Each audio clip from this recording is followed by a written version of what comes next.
Mantan Presiden Republik Indonesia dinilai punya efek yang baik bila turun sebagai juru kampanye di Pilkada serentak 2024. Mereka pun tidak dilarang untuk berkampanye. Yang sedang ramai adalah rencana turun gunung Joko Widodo dan Megawati Soekarno Putri di kampanye Pilgub Jawa Tengah. KPU Jateng pun menegaskan mantan presiden boleh kampanye karena bukan lagi penyelenggara negara. Ya, jadi kalau Presiden ke-7 kita, Pak Insinyur Joko Widodo ini menjadi jurkam, tentu tidak ada larangan karena beliau sudah tidak menjadi penyelenggara negara. Yang diatur di dalam ketentuan peraturan KPU itu adalah untuk mendaftarkan tim kampanye. Nah, sehingga memang mestinya ini tidak ada larangan terhadap beliau untuk melakukan kampanye dalam hal ini menjadi jurkam. Isu dukungan Jokowi ke salah satu paslon di Jateng pun kian terang. Di akun Instagramnya, calon gubernur Jawa Tengah nomor urut 2 Ahmad Lutfi mengunggah fotonya bertiga bersama mantan Presiden Jokowi dan calon wakil gubernurnya Tash Yassin. Dalam unggahan itu, Ahmad Lutfi menulis, Pak Jokowi punya perhatian besar terhadap kesejahteraan masyarakat Jawa Tengah. Saya dan Gus Yassin dapat banyak wejangan untuk melakukan percepatan ekonomi. Matur nuwun Pak, semoga kami amanah, tulis Ahmad Lutfi. Soal dukungan Jokowi ini pun disinggung Ahmad Lutfi dalam debat perdana Cagup Jawa Tengah. Ngopeni adalah memberikan pelayanan yang terbaik kepada masyarakat. Sebagaimana pernah dicontohkan oleh Presiden yang ke-7, yaitu Bapak Joko Widodo, mendukung kami. Cagup Jateng nomor urut 1 Andika Perkasa pun tak masalah Jokowi jadi jurkam, karena memang Jokowi punya hak. Enggak apa-apa. Hak beliau, Mas. Sementara soal Megawati yang turun gunung untuk kampanye, Ketua DPP PD Perjuangan Puan Maharani menyebut kedatangan Ketua Umum PDIP itu ke Semarang, Jawa Tengah pekan lalu untuk konsolidasi pemenangan pilkada. Dan tidak ada kaitannya dengan isu cawe-cawe mantan Presiden Jokowi di Pilgub Jateng. Puan bilang, Megawati turun langsung ke Jateng karena Jawa Tengah salah satu provinsi terbesar jumlah penduduknya. Bagaimana memenangkan semua calon PDI Perjuangan yang ada di Jawa Tengah, bagaimana kemudian mengkonsolidasikan tiga pilar yang ada di Jawa Tengah. Ya, sebagai ketua umum kan beliau memang mempunyai perhatian di semua pilkada yang ada di Indonesia. Jadi ya, kalau kemudian datang ke Jawa Tengah karena merupakan salah satu provinsi terbesar yang ada di Indonesia. Ada kaitannya dengan apa cawe-cawe Pak Jokowi enggak? Enggak ada hubungannya. Wacana turunnya dua mantan presiden, Jokowi dan Megawati sebagai jurkam, memang menguat di Jawa Tengah. Sebagai warga sipil tak ada larangan untuk mereka ikut berkampanye. Tim Liputan, Kompas TV.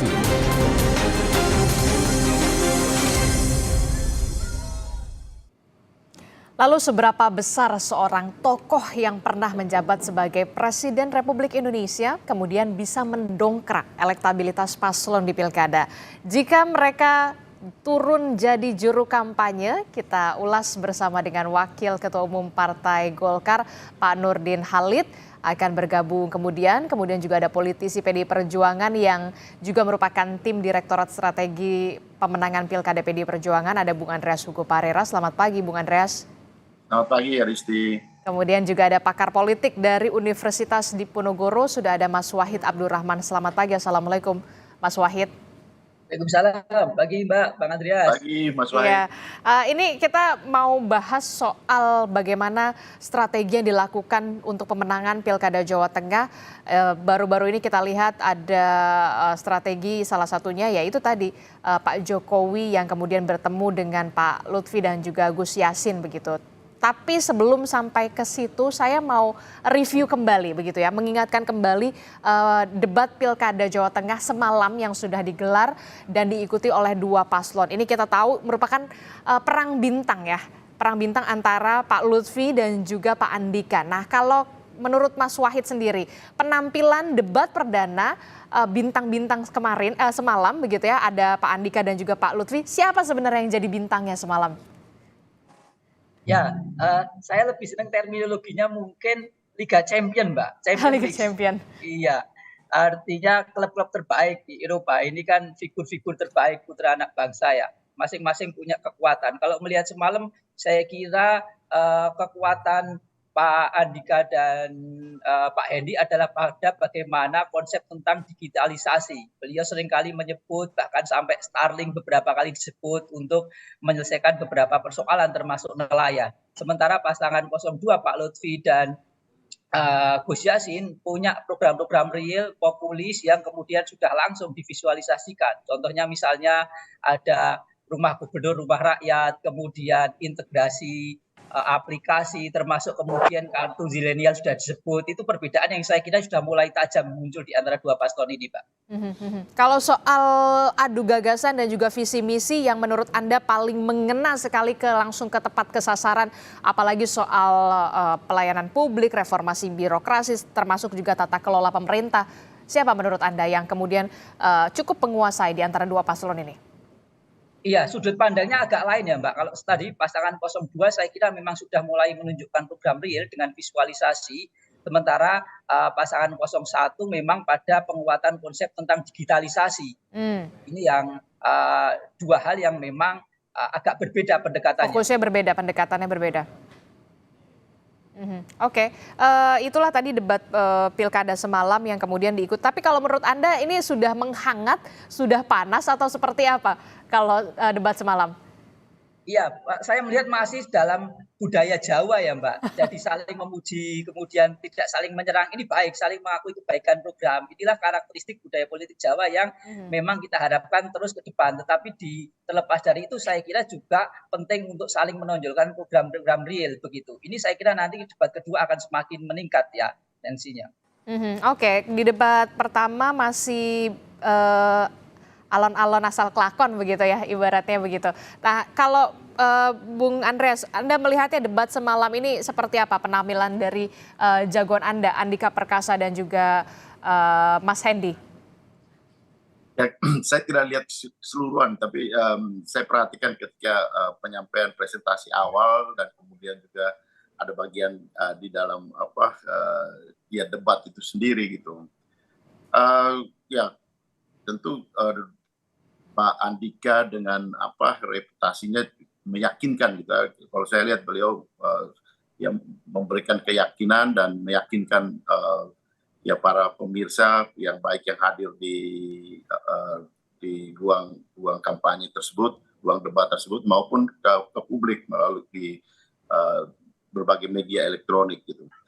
Juga ya Mas Hendy dengan pengalamannya ya, sebagai ya wali kota dan pengalaman di pemerintahan, saya kira mereka sesuai dengan topiknya menguasai masalah, menguasai masalah yang ada di Jawa Tengah dan kalau Pak Andika saya lihat secara keseluruhan beliau menguasai persoalan dan juga kemudian juga coba untuk melihat Jawa Tengah dari teropong persoalan yang ada di Jawa Tengah. Dan saya punya keyakinan bahwa ya mereka pemimpin yang tepat untuk ya masyarakat Jawa Tengah ke depannya nanti. Oke, kalau Pak Nurdin Halid melihat semalam debat ini sudah cukup panas atau kemudian nanti di debat kedua baru akan benar-benar terlihat begitu Pak Nurdin Halid? Kalau kemarin apalagi Gus Yassin nepoi ini mulu pundak Pak Lutfi itu ya. Ibaratnya mensupport atau menenangkan atau bagaimana sebenarnya Pak Nurdin Halid?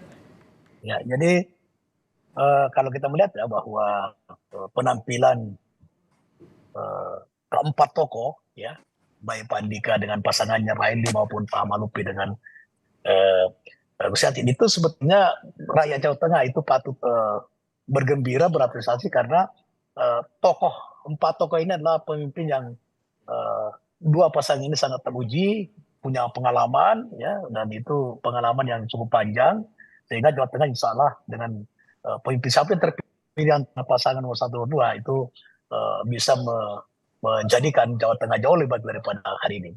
Yang kedua adalah kalau kita mencermati, kebetulan saya nonton debat tadi malam, dua-duanya ini memang menguasai materi ya, menguasai substansi dan menguasai berbagai persoalan dan mampu memberikan dari sisi perencanaan memberikan solusi terhadap permasalahan yang dihadapi oleh Jawa Tengah, baik Pak Andika maupun Pak Malupi. Cuman Pak Malupi memang dari sisi anatomi Jawa Tengah sedikit jauh lebih memahami, lebih menguasai. Misalnya dia bisa menyampaikan berapa jumlah desa yang belum tersentuh daripada internet apa dan Internet. sebagainya, dan itu dan sebagainya. Dibanding Pak Andika sedikit, dan beliau jujur itu suatu sebagai seorang tentara sejati, saya mengakui bahwa memang saya belum hafal daripada mana desa dan sebagainya. Saya jujur saja, ini seorang pemimpin yang mengakui sebuah kelemahan itu sangat bagus sebetulnya. Tapi oleh karena itu maka sebetulnya dua-duanya sangat baik ya dalam menyampaikan program-programnya, khususnya di bidang yang merupakan topik daripada diskusi tadi malam. Saya kira dengan kedua pemimpin ini adalah menjadi pilihan yang sangat bagus bagi rakyat. Nah, mungkin sekarang ini nanti rakyat akan betul-betul lebih cermat lagi, khususnya pemilih cerdasnya ya, dalam mencermati dan program-program daripada kedua calon pemimpin Jawa Tengah ini. Kalau menurut Pak Nurdin Halid, sebenarnya dua-duanya dalam penguasaan materi sudah memenuhi ekspektasi lah ya, walaupun kemudian yang menarik tadi Anda sebutkan ya soal internet, soal kalau tidak salah daerah paling timur Jawa Tengah begitu ya, yang kemudian dijawab oleh Pak Andika Perkasa soal bagaimana internet bisa masuk ke desa-desa yang belum tersentuh, kemudian dijawab oleh Pak Lutfi memang ada 102 desa yang memang belum tersentuh jaringan internet begitu ya, masih black spot internet begitu. Nah, kalau dari Mas Wahid sendiri, debat semalam ini sudah memenuhi ekspektasi warga Jawa Tengah belum untuk penguasaan materi dari kedua paslon ini? Penguasaan materi dan juga visi misi gagasan yang kemudian harus memberikan solusi pastinya. Ya, saya kira untuk debat perdana sudah memenuhi ya Mbak. Tadi Pak Andika punya gagasan ke depan tentang bagaimana membangun digitalisasi yang baik termasuk menggunakan satelit. Sementara Pak Ahmad Lutfi menunjukkan bagaimana kemampuan beliau memahami lapangan, memahami peta persoalan di desa-desa. Itu kemudian dijawab dengan program-program real. Dua-duanya saya kira sudah menjawab ekspektasi lah untuk debat perdana. Oke, kalau menurut Mas Wahid semuanya sudah menjawab ekspektasi publik khususnya warga Jawa Tengah untuk adu gagasan, visi misi yang memang realistisnya adalah memberikan solusi begitu ya bagi warga Jawa Tengah. Nah, yang kemudian menarik di sini di dalam debat kemarin adalah pernyataan dari calon gubernur Jawa Tengah Pak Ahmad Lutfi yang mengatakan Presiden Joko Widodo, Presiden ke-7 Republik Indonesia ini memberikan dukungan kepada dirinya dan juga Gus Yassin. Ini alasannya apa diungkapkan Pak Nurdin Halid? Penegasan atau bagaimana? Nah, itu sebetulnya bagian daripada taktik dan strategi. Taktik dan strategi untuk? Ya, untuk mengajak masyarakat, untuk mencerahkan demokrasi masyarakat, untuk mengatakan bahwa kami didukung oleh Presiden ke-7 yang memang sampai daripada berhenti menjadi presiden itu respon positif masyarakat terhadap kinerja Pak Jokowi itu sangat tinggi. Yang kedua, memang kita semua akui bahwa ternyata itu adalah basis daripada PDIP dan Pak Jokowi menurut saya juga sampai sekarang masih anggota PDIP dan Ketua Umum PDIP Ibu Mega juga sudah turun ke Jawa Tengah.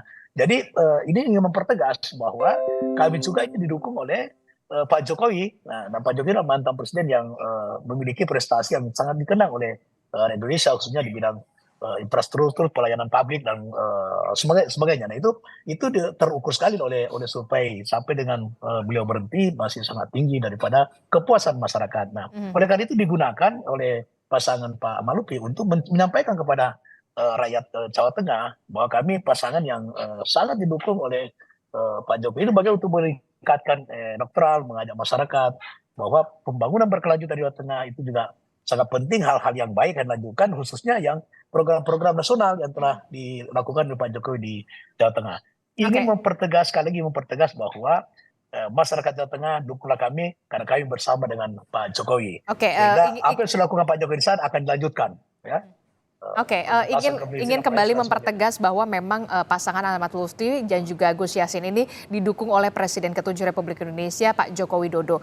Nah, keuntungannya apa? Apa yang ingin dipertegas kembali kalau ini loh Pak Lutfi sama Gus Yassin ini didukung oleh Pak Jokowi? Apa yang insentif elektoral atau seperti apa? Ya, diharapkan. Iya tentu ajakan kepada masyarakat untuk memilih Pak Ahmad Lutfi dengan pasangannya gitu.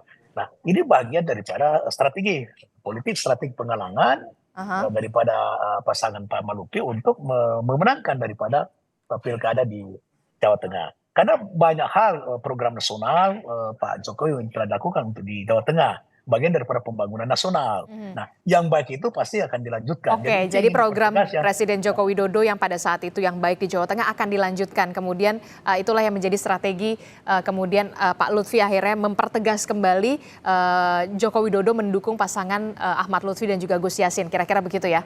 Ya, dan jangan lupa bahwa Pak Jokowi adalah seorang pemimpin juga yang sangat mengakar di Jawa Tengah. Nah, momentum itu ingin digunakan oleh Pak Malupi dan saya kira itu sebuah strategi yang sangat bagus. Ajakan kepada masyarakat, wahai masyarakat Jawa Tengah, pilih kami karena kami adalah didukung oleh Pak Jokowi, kira-kira begitu. Oke, PDI Perjuangan meresponnya bagaimana ini, Bung Andreas Hugo? Kalau pasangan sebelah begitu ya sudah memang mempertegas bahwa Pak Jokowi ini mendukung pasangan Ahmad Lutfi dan juga Gus Yassin.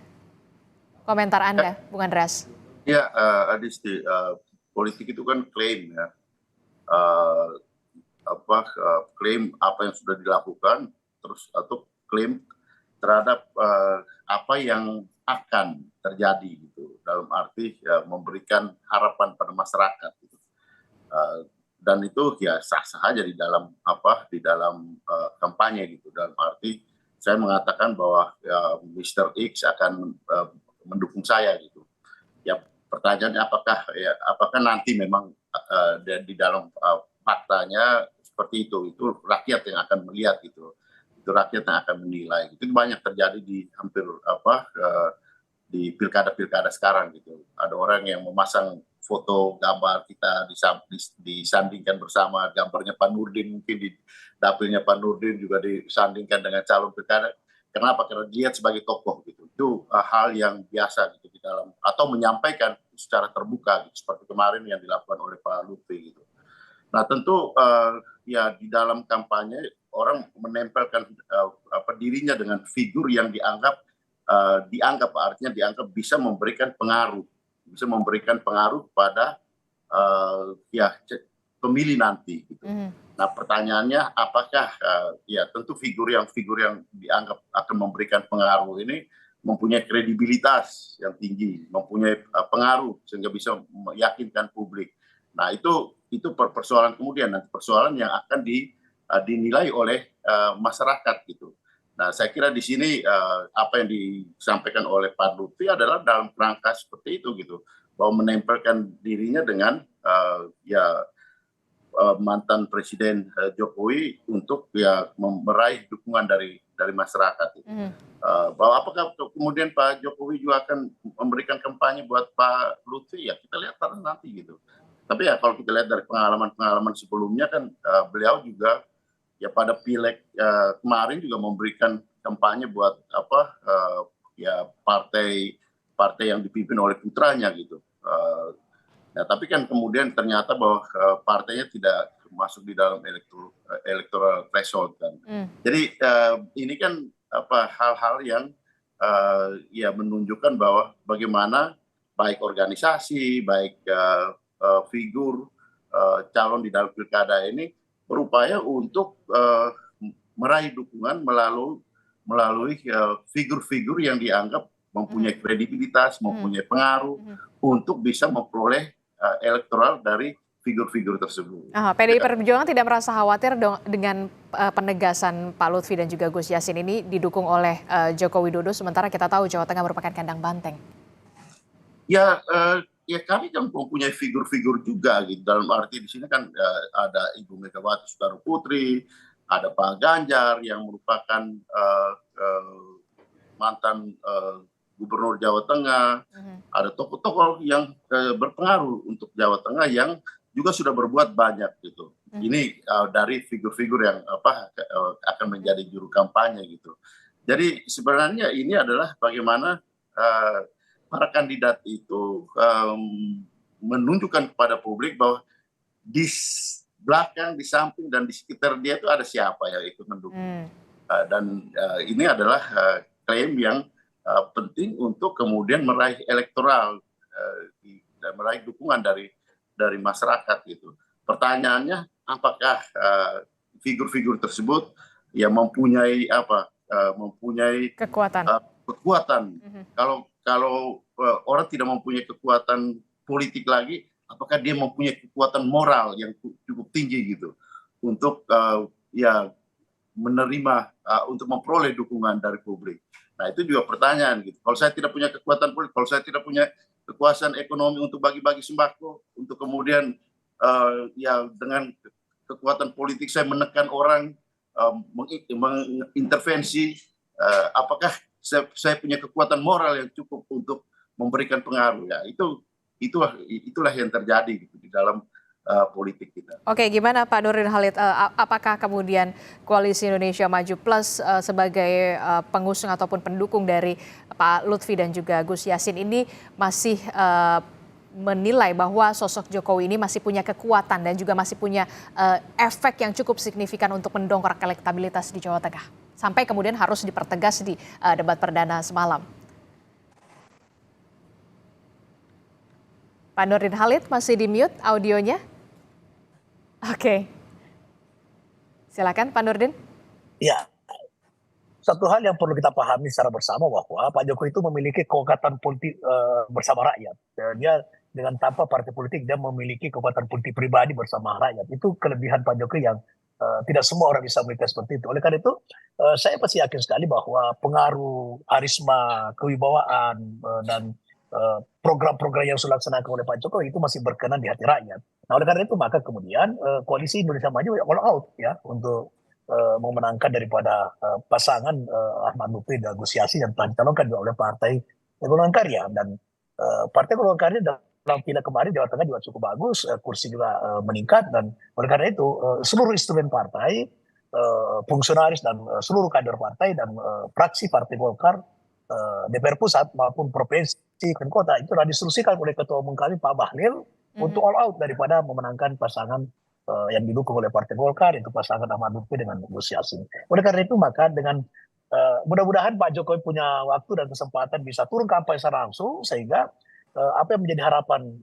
masyarakat Jawa Tengah itu bisa langsung dengar oleh Pak Jokowi. Dan jangan lupa bahwa di Jawa Tengah kemarin siapa yang dukung Pak Jokowi itu yang menang di Jawa Tengah ini. Oke, berarti dengan sudah dipertegasnya dengan pernyataan dari Pak Lutfi di debat perdana semalam, itu artinya sudah resmi begitu Pak Jokowi ini jadi jurkamnya atau juru kampanye pasangan Pak Lutfi dan juga Gus Yassin, Pak Nurdin Halid? Iya, bukan begitu, bukan secara resmi, tapi harapan Pak Ahmad Lutfi termasuk daripada Koalisi Indonesia Maju mengharapkan Pak Jokowi untuk turun langsung berkampanye, sehingga apa yang dipertegas oleh Pak Ahmad Lutfi itu menjadi kenyataan dengan Pak Jokowi bisa bertemu langsung dengan rakyat Jawa Tengah di beberapa titik seperti itu. Itu harapan. Apakah nanti Pak Jokowi bersedia itu walau alam, tapi kita mengharapkan ya Pak Jokowi untuk membantu untuk meyakinkan rakyat Jawa Tengah bahwa yang terbaik itu adalah dua-duanya pemimpin terbaik sekali. Pak Andika itu pemimpin yang sangat berpengalaman dan sejak saya kenal baik dengan beliau. Tapi dalam politik itu kan ada pilihan. Politik itu ada kepentingan dan politik itu harus ada sikap dan harus ada pilihan. Nah, oleh karena itu maka tentu dengan kehadiran Pak Jokowi nanti insya Allah mudah-mudahan bisa makin semakin mempertegas bahwa memang Pak Ahmad Lutfi didukung oleh Pak Jokowi.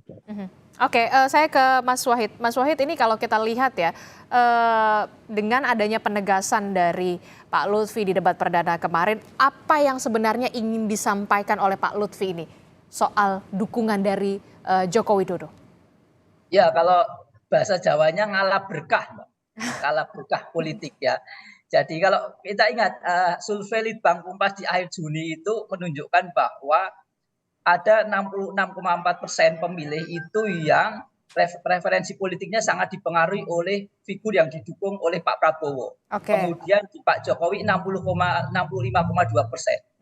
Nah, itulah yang kemudian kapitalisasi dukungan itu termasuk tadi melalui foto dan semalam penegasannya tidak hanya Pak Jokowi saya kira ya, Pak Prabowo juga disebut oleh Pak Ahmad Lutfi dan Gus Yassin itu sebagai cara untuk memastikan, meyakinkan publik, memilih Jawa Tengah bahwa mereka ini yang didukung.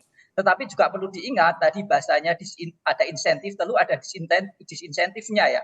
Atau kalau bahasa Jawanya kena mulutnya lah begitu. Kenapa? Karena kita sudah melihat sekarang ini pasca debat itu pemilih-pemilih yang dalam tanda kutip tidak suka atau kemudian di tengah jalan itu kurang cocok dengan Pak Jokowi, itu arah dukungannya sudah mulai ke Pak Andika. Ini juga yang dinamika yang perlu juga untuk kemudian dicermati saya kira. Oke, tapi begini, kalau kita lihat berarti kalau di Jawa Tengah untuk battleground Jawa Tengah ini kekuatan figur cukup diperhitungkan termasuk soal kemudian Joko Widodo ibaratnya bisa dikatakan istilah turun gunung. Lalu bagaimana dengan Bu Megawati yang kita tahu merupakan Ketua Umum PDI Perjuangan yang nantinya juga apakah akan turun gunung untuk berkampanye di Jawa Tengah? Apakah ini akan memberikan insentif elektoral bagi kedua pasangan calon? Jangan dijawab dulu Mas Wahid, tetaplah bersama kami di Sapa Indonesia Pagi, usai jeda kami kembali. Terima kasih Anda masih bersama kami di Sapa Indonesia Pagi. Saudara, masih membahas soal bagaimana Pilkada Jawa Tengah. Kita tahu bahwa sejumlah tokoh kemudian turun gunung istilahnya ya untuk memenangkan Pilkada Jawa Tengah yang kemudian diikuti dua paslon. Masih bersama saya Bung Andreas Hugo Parera, Pak Nurdin Halid dan juga Mas Wahid. Mas Wahid, menyambung pertanyaan saya tadi, seberapa signifikankah kemudian sosok tokoh yang dalam tanda kutip ini mengendorse atau katakanlah Pak Jokowi atau Bu Mega dan juga beberapa tokoh lainnya yang sampai turun gunung untuk memenangkan paslon mereka di Pilkada Jawa Tengah ini, efeknya untuk mendongkrak elektabilitas atau memberikan insentif elektoral kepada kedua paslon ini, Mas Wahid? Ya, karakteristik pemilih di Jawa Tengah memang salah satu faktor penentu selain patron klien, kemudian peran tokoh itu besar, Mbak. Maka kemudian peran Bu Mega untuk mengkonsolidasi struktur PDIP yang kuat, kader yang militan itu menjadi penting. Demikian juga Pak Jokowi ya. Paling tidak menurut saya bagaimana kemudian Pak Jokowi mengkonsolidasi aktor-aktor jaringan. Bahasanya turun gunung itu kemudian tidak harus selalu dimaknai turun ke masyarakat grassroots, tapi paling tidak tadi mengkonsolidasi aktor-aktor jaringan yang kemudian aktor jaringan itu diharapkan kemudian bisa bekerja secara masif. Karena bagaimanapun Pilpres 2019 termasuk Mei 2024 banyak sekali jaringan-jaringan relawan yang kemudian aktor-aktornya bersinggungan langsung dengan Pak Jokowi. Inilah yang kemudian berkah politiknya masih sangat kuat dalam perspektif itu, Mbak. Meskipun tadi ya ada disinsentifnya juga tadi pulutnya kalau bahasa Jawa ketika tadi orang-orang yang tidak senang, tidak kemudian cocok, ada berbagai nilai yang kemudian dianggap tidak sesuai, itu kemudian berpindah haluan. Oke, tapi Anda melihat sosok Joko Widodo di Jawa Tengah ini masih memberikan efek atau punya efek yang luar biasa? Walaupun saya sudah kira tidak menjadi perannya masih presiden. besar, Mbak. Tadi bagaimana mengkonsolidasi aktor jaringan, kemudian aktor jaringan itulah yang nanti akan bekerja secara masif. Itu yang pertama, paling tidak etis itu. Kemudian tentu kalau kemudian nanti harapannya lebih besar pada bagaimana tadi Pak Jokowi turun langsung ke grassroots, tetapi tentu ini harus juga masih harus dicek kembali.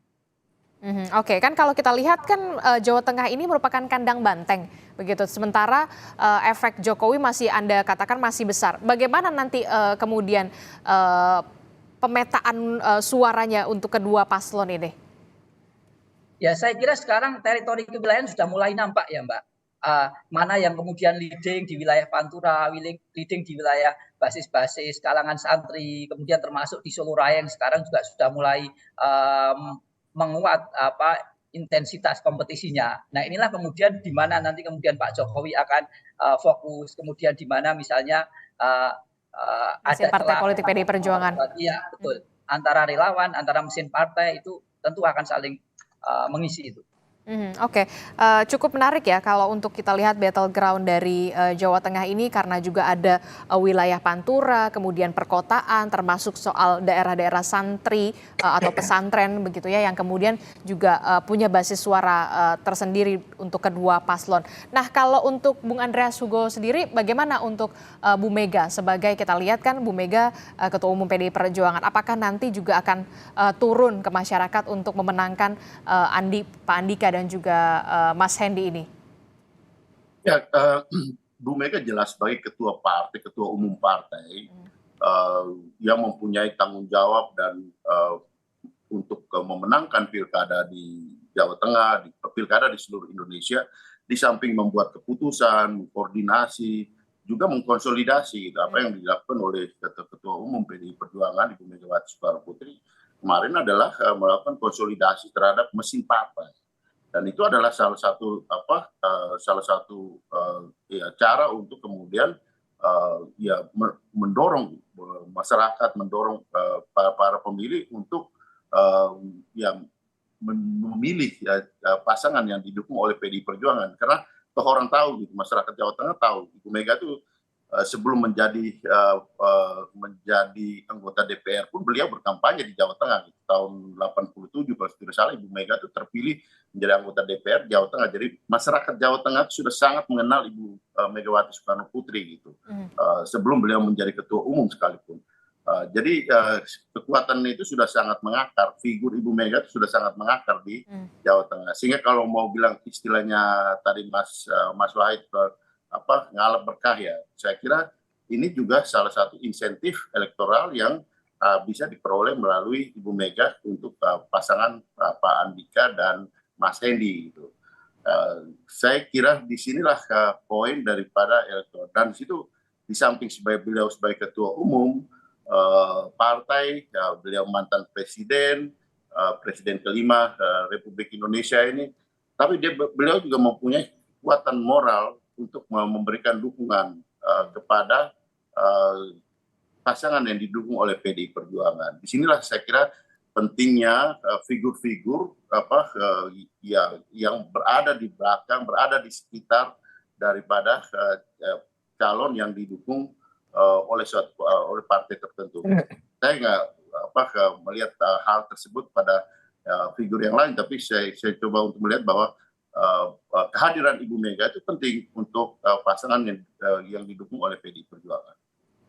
Oke, kalau Pak Nurdin Halid sendiri, kalau memang betul nanti Pak Jokowi akan benar-benar menyapa masyarakat untuk memberikan atau mempertegas ini loh, saya dukung paslon Pak Lutfi dan juga Gus Yassin.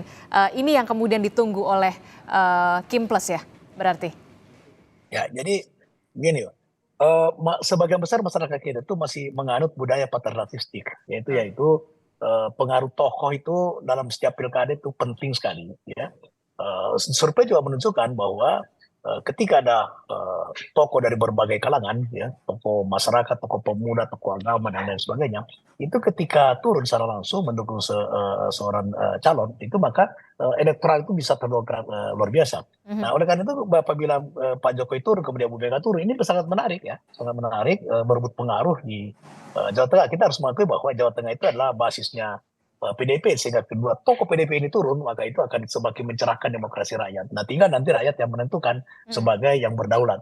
Nah, saya yakin bahwa kalau Pak Jokowi memang punya kesempatan, ruang, dan bisa turun secara langsung, itu sangat menguntungkan tidak hanya masyarakat Jawa Tengah, tapi juga daripada keterpilihan Pak Ahmad Lutfi dan Gus Yassin gitu. Begitu pula Ibu Mega kalau turun itu sangat menguntungkan daripada Pak Andika, sehingga ini pertarungan sangat sengit sebetulnya di Jawa Tengah ini, karena dua tokoh calon gubernur adalah betul-betul seorang pemimpin yang syarat dengan pengalaman. Pak Lutfi di kepolisian, kemudian Pak Andika di tentara. Dua-dua ini punya pengalaman yang luar biasa. Nah, oleh karena itu yang diuntungkan adalah masyarakat Jawa Tengah sendiri. Nah, ketika dua tokoh, Ibu Mega sama Pak Jokowi turun, ini dua-duanya mantan presiden dengan punya prestasi masing-masing. Ini yang diuntungkan ini rakyat Jawa Tengah, tinggal rakyat yang mana yang terbaik di antara yang baik gitu. Bukan yang terbaik di antara yang jelek, yang terbaik di antara yang baik. Nah, dua pemimpin adalah yang kita harus mencari yang terbaik. Dan saya yakin bahwa kalau saya tentu subjektivitasnya Partai Golkar, karena kita mendukung Pak Lutfi, maka tentu kita mengatakan bahwa yang baik ke depan 5 tahun akan datang adalah Pak Lutfi untuk Jawa Tengah. Oke, tapi begitu, kan tapi begini, kalau tadi kan dari tadi kita sudah membahas soal Pak Jokowi, Bu Mega turun gunung dan segala macam lah ya, soal tokoh-tokoh nasional begitu, mantan presiden yang memberikan, yang diharapkan bisa memberikan insentif elektoral. Tapi yang kemudian dilupakan atau jangan juga dilupakan adalah bagaimana Gen Z ataupun pemilih muda di Jawa Tengah yang baru pertama kali mungkin ya di Pilpres ataupun di Pilkada ini punya hak suara untuk memilih. Nah, bagaimana strategi kedua pasangan calon ini untuk bisa menggait atau menggrab pemilih muda selain dari soal tokoh yang turun gunung tadi, Bung Andreas dan juga Pak Nurdin. Saya ke Bung Andreas dulu deh, Bung Andreas. Ya, tiap pasangan ini tentu mempunyai target, strategi, terhadap segmen pemilihnya gitu. Begitupun dengan pasangan Pak Andika dan Mas Hendi untuk Jawa Tengah gitu. Banyak tokoh-tokoh muda yang juga ya turun untuk berkampanye untuk Pak Andika dan Mas Hendi di sini. Saya kira ya target-target itu tentu dilakukan oleh ya semua pasangan gitu. Dan di PDI Perjuangan tentu ya fokus pada Gen Z itu menjadi salah satu target penting gitu. Dan kita tahu gitu instrumen yang paling efektif untuk mencapai target itu ya sekarang kita melihat misalnya dengan media sosial. Media sosial. Karena mungkin Pak Gen Z itu tidak terlalu tertarik untuk ya hadir langsung di dalam kampanye pertemuan tatap muka. Tapi mereka merupakan calon pemilih yang aktif menggunakan media-media sosial. Saya kira itulah yang dilakukan oleh pasangan ya Pak Andika dan Mas Hendi gitu. Dan selama ini ya saya tahu bahwa menggunakan instrumen-instrumen itu cukup efektif di dalam meningkatkan tingkat keterpilihan dari Pak Andika dan Mas Hendi. Oke, kalau Pak Nurdin Halid sendiri bagaimana untuk menggrab kaum muda, kalangan muda Gen Z begitu yang kita tahu di Jawa Tengah juga angkanya cukup tinggi begitu ya. Walaupun tadi dikatakan oleh Mas Wahid sosok figur kultur ini masih cukup diperhitungkan begitu. Lalu yang kemudian juga jangan dilupakan adalah soal kaum muda atau kalangan muda. Bagaimana strategi paslon Pak Ahmad Lutfi dan juga Gus Yassin ini? Apakah cukup dengan Pak Jokowi dipertegas mendukung pasangan Lutfi dan juga Gus Yassin atau nanti akan seperti apa? Kan kita tahu anak muda itu kritis dan juga realistis. Ya, Pak Lutfi sudah sangat memahami anatomi Jawa Tengah ya, khususnya di bidang kepemudaan, apa yang menjadi minat mereka, apa yang menjadi harapan mereka. Oleh karena itu berbagai program nanti akan disampaikan dalam setiap kampanye beliau. Salah satunya misalnya sekarang ini adalah digitalisasi. Digitalisasi ini adalah sebuah kebutuhan bangsa kita karena dengan digitalisasi itu merubah peradaban, sebagai sebuah peradaban baru, merubah perilaku daripada masyarakat khususnya generasi muda kita, cara bergaul, cara berorganisasi, cara berkomunikasi dan sebagainya. Nah oleh karena itu maka Pak Lutfi telah merangkai berbagai program yang bersentuhan dengan apa yang menjadi harapan daripada anak muda kita. Dan perlu kita pahami bahwa potensi generasi Z kita maupun pemuda lainnya itu adalah merupakan modus demografi oleh bangsa Indonesia. Oleh karena itu maka ini tidak boleh terlewatkan dalam hal perencanaan program, dan Pak Lutfi sudah merangkai berbagai program yang bersentuhan dengan apa yang menjadi minat dan menjadi harapan daripada kaum muda kita, generasi Z kita itu. Begitu, Pak. Oke, kalau Mas Wahid terakhir, Mas Wahid, kalau di Jawa Tengah sendiri karakteristiknya seperti apa sih sebenarnya kalau memang figur? Kalau memang figur, seberapa besar kemudian efek dari tokoh-tokoh yang nanti akan turun gunung? Apakah nanti di debat kedua juga penampilan dari adu visi misi dan juga gagasan juga dilihat oleh para pemilih muda, termasuk juga swing voters atau undecided voters nantinya? Saya pamit ya. Saya pamit karena sudah. Oke, terima kasih Pak Nurdin Halid. Terima kasih atas waktunya. Terima kasih. Silahkan Mas Wahid. Sama, saya kira tokoh tetap akan berpengaruh, Mbak. Tadi ada Bu Mega, Pak Jokowi, kemudian tentu juga tokoh-tokoh kuat di tingkat lokal, termasuk kemudian keberadaan ulama. Itu yang berkaitan dengan memang secara spesifik kita bisa melihat, Mbak, demografi Gen Z dan milenial Jawa Tengah. Contoh misalnya berkaitan dengan ASN, itu 52% generasi Z dan milenial. Maka kemudian program-program yang solutif dan yang paling penting juga adalah kemasan. Karena kemasan yang menghibur, yang kemudian cocok dengan Gen Z itu menjadi penting. Nah, semalam sudah mulai di-spill saya kira. Misalnya ketika Pak Lutfi mengatakan akan ada kartu zilenial, ngopi gratis, internet gratis. Juga sama dengan Pak Andika yang mau mencoba menggunakan satelit untuk internet. Ini kan nanti pada akhirnya muaranya adalah untuk Gen Z dan milenial. Ke depan maka debat kedua, ketiga itu sangat menentukan. Paling tidak untuk swing voters yang hari ini bisa jadi masih sekitar 10%. Oke, nanti kita akan nantikan setelah kita lihat penampilan debat perdana kemarin para kedua paslon, kita tentu akan masih melihat bagaimana visi dan juga misi dari kedua paslon yang nantinya. Ya, silakan, Bung Andreas. Ya, di samping insentif untuk elektoral, kehadiran dari figur-figur tertentu itu bisa menjadi disinsentif juga. Tadi sudah disinggung oleh Mas Wahid gitu. Jadi ya bisa menjadi positif, bisa menjadi negatif gitu. Dan ya kita lihat saja nanti gitu kehadiran daripada calon-calon figur-figur ini. Oke, walaupun memang ada tokoh-tokoh yang turun gunung, tapi yang pasti kita harapkan visi dan juga misi, program yang solusi untuk menjadikan Jawa Tengah lebih baik, itulah yang kemudian diimpikan oleh warga Jawa Tengah untuk 5 tahun ke depan. Terima kasih Bung Andreas Hugo Parera telah bergabung bersama kami. Mas Wahid, terima kasih, dan juga sebelumnya tadi ada Pak Nurdin Halid juga sudah bergabung. Terima kasih Bapak-Bapak, sehat selalu. Assalamualaikum, selamat pagi.